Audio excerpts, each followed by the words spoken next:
안녕하세요. 남편과 저는 대학교 1학년 풋풋할 때 소개팅을 통해 만나게 되었어요. 그때 만나 서로 첫눈에 반해버렸고, 그렇게 우리는 사랑이 깊어져 결국 결혼에 골인하게 되었습니다. 남편은 저를 누구보다 아끼고 사랑해 주었어요. 20대 건강한 남자라서인지 부끄러운 이야기지만 연애 때부터 결혼할 때까지 한결같이 사랑을 키워나갔습니다. 저는 어느 누가 봐도 예쁘고 귀엽다는 말을 했고 저에게 끼가 조금 넘친다고 말들을 하더군요. 그때까지만 해도 끼가 있다는 게 놀거나 춤을 추거나 그런 것을 말하는 건 줄 알았는데 그게 아니라 남자를 은근히 유혹하는 끼라고 하는데 그 말을 듣고 기분이 나쁘다기보다는 은근히 기분이 좋았어요. 저에게 그런 끼가 있을 줄이야 싶더라고요. 결론적으로는 그 끼 덕분에 사랑하는 남편을 만났고 결혼까지 했으니 이제 어느 정도 수그러들었다는 생각이 들었습니다. 남편 위로는 형님들 4분이 계시고 모두 다 결혼을 하셨어요. 남편은 막내이면서 시아버지 아픈 손가락이라서인지 남편에게 애정을 쏟아주셨고 그래서인지 며느리 중에서도 막내 며느리인 저를 귀여워해 주시고 예뻐해 주셨어요. 특히 셋째 며느리가 저를 늘 눈에 가시처럼 생각하셨는지 뭐만 하면 트집을 잡으면서 저를 괴롭히며 다른 형님들 사이에서 저를 이간질을 많이 하시더라고요. 시어머님도 저를 예쁘게 해주시고 모질게 구박한 적 한 번도 없으신데 왜 그러시는지 이해가 안 갔습니다. 동서 어머님이랑 다른 형님들이 동서한테 왜 실수해도 잔소리 안 하고 그냥 넘어가는 줄 알아? 다들 착해 빠져서 그래. 게다가 다들 외국에 계시니까 별말 안 하는 것뿐이지. 가난하면 눈치라도 좀 있을 것이지. 그래서 어쩔 수 없이 내가 총대 매는 거니까 날 너무 미워하지 말아줬으면 좋겠어. 아버님께서 동생한테 잘해주시고 편애하시는 것 같아서 보기 안 좋아. 머리 빈 여자 마냥 해벌레 하면서 넙죽넙죽 받는 거 그거 보기 안 좋은 거 알지? 거절하는 법을 좀 배워. 좀 돈이 필요하면 나한테 말해 내가 좀 줄 테니까. 그깟 푼 돈 있으나 없으나 필요 없는 건데. 동서는 꼭 필요하잖아. 그치 내 말 무슨 말인지 알았으면. 아버님께서 뭐라 하면 눈치껏 알아서 잘 피해 다녀. 그리고 저번에 준 반찬 맛있던데 그거 조금만 더 해줄 수 있지? 우리 집 반찬이 다 떨어져서 그럼 부탁해 동서하며 말을 하는데 정말 얄미워서 화병이 날 지경이었어요. 그렇게 몇 개월을 괴롭히더니 셋째 형님네 가족 모두가 외국으로 이민을 가시게 되었고 덕분에 그 이후로 2다리 쭉 뻗고 편하게 잘 잘 수 있게 되었습니다. 큰형님과 둘째 형님, 넷째 형님네는 모두 미국에서 의사나 변호사 등을 하고 남부럽지 않게 잘 살아가고 계십니다. 시아버지께서 워낙 교육열이 높으셔서 따뜻한 미국으로 유학을 보내주셨고 머리도 좋아 공부도 잘했다고 하더라고요. 제 남편만 늘 몸이 약해서 국내에서 대학원까지 나와 대기업에 다니고 있는 중이었습니다. 그러니 부모님께서도 늘 막내 아들 걱정뿐이신 것 같았어요. 그런 막내 아들에게 저 같은 활발하고 술 좋아하는 막내 며느리가 들어왔으니 더 이뻐해 주시는 것 같아요. 시아버지는 평소 술을 좋아하시는데 자식들이 모두 외국으로 나가버리니 술 친구가 없으셔서 늘 외롭고 심심해 하셨어요. 제 주량은 소주 5병이라서인지 시아버지 옆에서 같이 마실 때마다 너무 좋아해 주시더라고요. 시댁에서도 술이 제일 세신 분이 우리 시아버지시거든요. 술 마실 때마다 이런저런 이야기를 저에게 신세 한탄도 하시고 즐거운 일이 있을 때마다 신나서 이야기를 하시는 분이세요. 저번에는 시아버지께서 갑자기 부자가 된 이야기를 해주시는데 돈에 관련된 이야기라서인지 더 귀 기울여 듣게 되었습니다. 시댁은 원래 도시 주변 시골에서 살고 계셨는데 그곳에 신도시가 생기는 바람에 가지고 계셨던 논이며 밭을 전부 팔아버리셨대요. 땅 평수가 수만 평이었고 그걸 전부 팔았으니 졸지에 부자가 되었다면서 아직도 통장 금액이나 건물 월세 들어오는 거 보면 믿기지 않는다고 하시더라고요. 저는 그런 이야기를 듣고 나서 아버님 하루아침에 부자가 된다는 건 어떤 느낌이에요? 저도 느껴보고 싶은데 아마 죽었다 깨어나도 못 느끼겠죠. 아버님처럼 제 지갑에도 땅땅하게 현금이 있었으면 좋겠어 하고 흘리듯이 말을 한 적이 있는데 그 말을 한 뒤로는 주머니 속을 뒤져서 지갑에 가지고 계신 모든 돈을 제 손에 쥐어주시곤 했어요. 그 용돈이 몇만 원, 몇십만 원이 아니라 한 번 쥐어줄 때마다 100만 원짜리 수표를 최하 1장에서 많게는 7장까지 주셨어요. 거처를 해도 끝까지 제 주머니에다가 넣어주시는데 너무 감사하더라고요. 시아버지는 저에게 병약한 막내 아들을 때리고 사느라 고생한다면서 제가 필요한 것을 요청하면 언제든지 다 사주십니다. 게다가 저희 친정집도 어려운데 친정집에 조그마한 주택도 마련해 주시기도 하셨어요. 얼마 전에는 제 승용차도 제일 좋은 걸 사주셨어요. 시아버지 자랑을 하자면 일찍 결혼하셔서 올해 환갑밖에 안 되었고 워낙 동안이라서 얼굴은 40대 중반이라 해도 넘어가더라고요.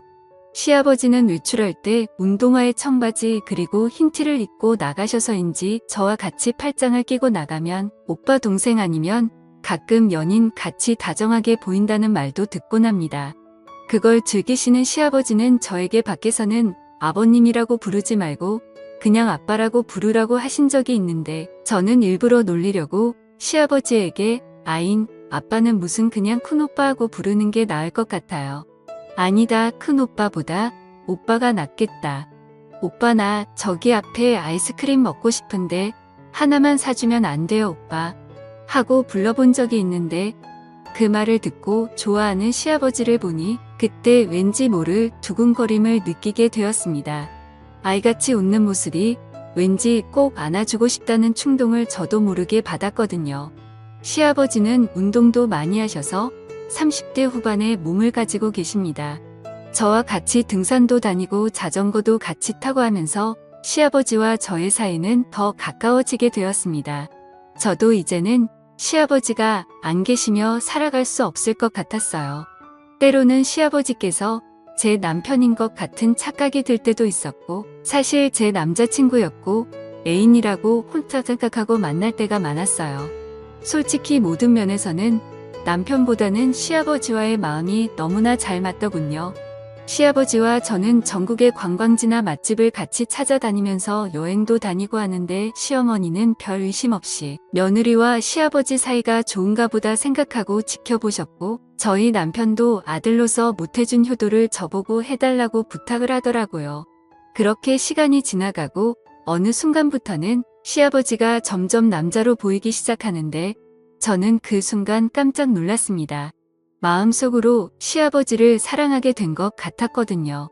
시아버지도 말씀은 안 하시지만 그런 눈치였어요. 저희 두 사람은 서로를 느끼고 있었어요.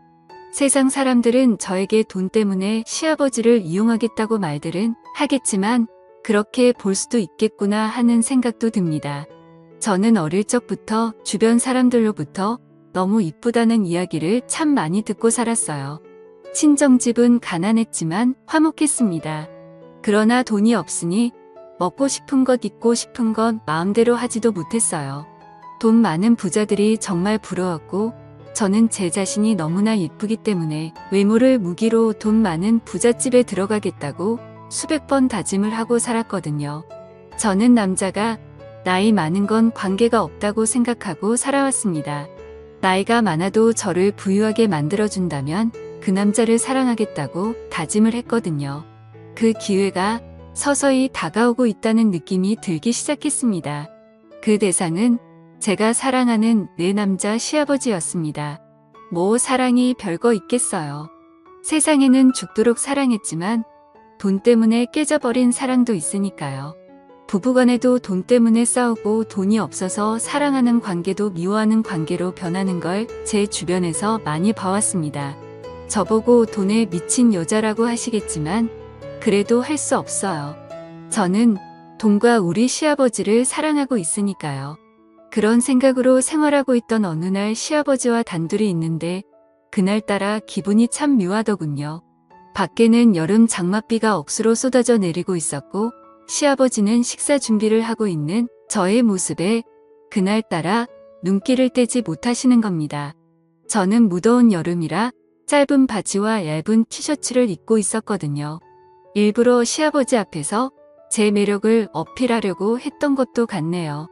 제 모습을 제가 봐도 난 참 끼가 많구나 하고 생각했습니다. 저는 제 남편에게 느끼지 못한 이상한 묘한 느낌을 시아버지를 통해 느끼고 있었어요. 시아버지는 그날따라 식사하는 도중에도 저의 모습에 정신을 못 차리는 것 같았고, 식사를 하시면서 저에게 오늘따라 우리 며느리 모습이 정말로 예쁘다 하시면서 자기가 젊은 나이고 며느리만 아니라면 프로포즈하고 싶다는 엄청난 말을 저에게 하시는 겁니다. 안 그래도 그 말씀에 놀랐는데 그 놀라움이 가시기도 전에 그 뒤에 말은 더 엄청났습니다. 오늘따라 너에게 용기를 내고 싶다고 말씀하시는데 저는 잘못 들은 줄 알고 깜짝 놀랐습니다. 저는 못 들은 척 아버님, 저를 어떻게 하시겠다고요? 설마 제가 잘못 들은 거겠죠. 만약에 맞게 들었다면 아버님 오늘 농담이 좀 지나시네요 하고 말을 했는데 왠지 그날이 제 인생 역전을 할 수 있는 기회인 것 같아서 바로 시아버지 손을 잡고 아버님 언젠가는 그런 기회가 오지 않을까요? 하고 말씀을 드렸고 시아버지는 아무런 말씀도 없이 저를 보면 웃으셨습니다. 그렇게 식사를 마치고 다 먹은 그릇을 치우려고 일어서는 순간 갑자기 시아버지는 제 손을 잡으셨고 그렇게 저도 가만히 있어서 한참을 손을 잡고 있었습니다. 이후로 더 이상의 실수는 하지 않았죠. 하지만 저는 오늘 무슨 실수가 벌어져도 괜찮다는 생각을 하고 있었기에 싱겁게 끝나버린 시아버지의 용기가 너무나 아쉬웠습니다. 정말 제가 정신이 나간 것인지 남자를 밝히는 것인지 아니면 돈에 미쳐가는 것인지 잘 모르겠어요. 저는 서서히 시아버지가 제 남자가 뛰어가는 느낌이 들기 시작했습니다. 저는 제 방으로 들어와 커피를 한 잔 마시며 지금까지의 인생을 생각해보니 이제는 더 이상 물러설 곳이 없었어요. 시아버지도 제 마음을 아셨고 저 역시 시아버지 마음을 알아버리고 말았습니다. 그래도 어쨌든 시아버지와 막내 며느리 사이인데 도덕적으로 있을 수 없는 일이며 엄청난 일이잖아요. 시아버지와 저는 밖으로는 내색 한 번 안 냈어요. 같이 술도 마시고 손까지 잡고 있는 그런 사이로 발전해 나가기 시작했습니다. 저도 사람인지라 때론 이건 아닌데 하면서도 시아버지와의 사이에 빠져 들어가고 있었어요. 저는 친정아버지께서 일찍 돌아가셨고 오빠가 없으니 집안에 남자들이 없었어요. 그러니 시아버지가 제 아빠 때론 오빠 같은 존재가 되어버린 것 같았어요. 시아버지는 한 번씩 술에 취한 날에 들어오시면 너 없이 못 살겠다는 말을 자주 하시곤 합니다. 그러던 어느 날 시아버지와 술을 한잔하면서 앞으로의 일에 대해 여러 가지 대화를 했고 제가 제 주량보다 훨씬 더 많이 마셔버리고 말았어요. 그날 시아버지는 작정을 하셨는지 술을 마시다가 갑자기 제 옆으로 오시더라고요. 그리고 결국 우리는 누가 보더라도 사랑하는 연인처럼 실수를 저지르고 말았습니다. 그날 이후 시아버지와 저의 사랑은 들키지 않고 1년을 유지했어요. 그동안 남편은 건강이 더 나빠지게 되었고 점점 살이 더 빠지고 앙상하게 보이기 시작했습니다. 정기 검진을 받았을 때는 이미 췌장암 말기였고 온몸에 전이가 되어 3개월밖에 못 사는 시한부 선고를 받게 되었습니다. 시아버지와 저는 죄인이라는 생각에 한동안은 서로 거리를 두게 되었고 저도 죄책감에 너무 힘들어하며 세월을 보냈습니다. 시아버지와 저는 3개월 동안은 앞으로 며느리와 시아버지 관계만 유지하고 남편을 위해 온갖 정성을 다해 간병해 주기로 했습니다. 3개월 동안 남편을 위해 정말 최선을 다했고 남편은 결국 3개월도 못 살고 이 세상을 하직하고 말았습니다. 온 가족들이 모두 모여 젊은 나이에 떠난 남편이 불쌍하다고 다들 슬퍼해 주셨고 남편의 장례를 잘 치렀습니다. 시어머님은 30살밖에 안 돼서 세상을 떠난 아들이 그리워 식음을 전폐하고 우시다가 그 충격에 갑자기 쓰러지셨고 우리는 장례식이 끝난 지 얼마 되지도 않았는데 갑자기 쓰러지신 시어머니를 모시고 응급실로 갔습니다. 그렇게 응급실로 간 시어머니는 깨어나시지 않으셨고 결국 운명하시고 말았습니다. 저희 집은 일주일 차이로 남편과 시어머니의 장례를 치르게 되는 끔찍한 상황을 맞이하고 말았습니다. 미국에서 오셨던 형님네 가족들은 모두 다시 돌아가시고 이제 한국에는 시아버지와 저 그리고 제 아들 이렇게 세 사람만 남게 되었습니다. 저는 30대 젊은 나이에 남편 없는 과부가 되었습니다. 앞으로 먹고 사는 것은 시아버지께서 주신 덕분에 전혀 지장은 없었고, 시아버지는 손자를 우리 두 사람이 힘을 합쳐 잘 키우자고 말씀을 해주셨습니다. 저 역시 재혼하지 않고 아들을 잘 키우겠다고 약속했어요. 시아버지는 정말 좋아하시더군요. 시아버지와 저는 남편과 어머니가 돌아가시고 1년 동안은 며느리와 시아버지로 돌아가자고 서로 약속을 했습니다. 그것이 돌아가신 남편과 시어머니에 대한 도리인 것 같았거든요. 저희는 두 분의 명복을 빌며 조용히 보냈고, 시아버지는 저희 집에 오셔서 식사를 하시고 집에 가시는 그런 생활을 자주 하셨어요. 1년이 지났을 무렵 저희들은 시아버지 집으로 가서 세 사람이 살게 되었고, 낮 시간에는 저와 시아버지 두 사람만 남게 되었습니다. 시아버지는 집안일도 많이 도와주시더군요. 동네 사람들은 시아버지와 저의 관계를 잘 모르기 때문에 나이 차이 나는 서로를 잘 배려하는 보기 좋은 부부라고 말을 했습니다. 결국 현재는 시아버지와 저는 부부처럼 지내고 있습니다. 세상 사람들이 알게 되면 돌팔매질을 하겠지만, 시아버지와 며느리의 관계를 떠나 남자 대 여자, 그리고 사람 대 사람이라고 생각해보니 마음이 훨씬 편하더군요. 저는 시아버지와 며느리라는 기억을 다 잊고 다른 연인들처럼 한 남자와 한 여자로 살아가겠습니다. 긴 사연을 들어주셔서 감사합니다.